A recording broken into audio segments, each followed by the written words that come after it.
আজকের গল্পটি আপনার চোখে পানি নিয়ে আসবে জান্নাতের সার্টিফিকেট প্রাপ্ত সাহাবী হযরত তালহা রাদিয়াল্লাহু আনহু প্রতিদিন নবীজির পিছনে ফজরের নামাজ পড়েন, কিন্তু সালাম ফেরানোর সাথে সাথে তিনি মসজিদে না বসে বাড়ি চলে যান। এভাবে কয়েকদিন চলার পর অন্যান্য সাহাবীরা এটা নিয়ে আলোচনা শুরু করলো যে প্রতিদিন সালাম ফিরিয়েই তালহা বাড়ি চলে যান, অথচ নবী করিম সাল্লাল্লাহু আলাইহি সাল্লাম ফজরের সূর্য উদয় না হওয়া পর্যন্ত মসজিদে বসে বয়ান করেন। অন্যান্য সব সাহাবীরা রাসূলের কাছে বসে থাকেন।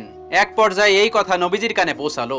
নবীজি সাহাবীদের বললেন, আগামীকাল ফজরের নামাজ শেষে তালহা যেন আমার সাথে দেখা করে। পরের দিন নামাজে আসলে তালহাকে এই কথা জানিয়ে দেওয়া হলো। ফজরের নামাজ শেষ, তালহা বসে আছেন নবীজির সাথে দেখা করার জন্য।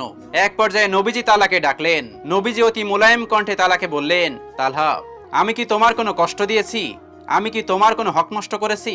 এ কথা শুনে তালহা কেঁদে ফেললেন এবং বললেন, হে আল্লাহর রাসূল, আমার জীবন আপনার জন্য উৎসর্গ হোক, আপনি আমার কোনো হক নষ্ট করেননি। নবীজি সাল্লাল্লাহু আলাইহি সাল্লাম বললেন, তাহলে তালহা, প্রতিদিন নামাজ শেষ করে তুমি আমার কাছে না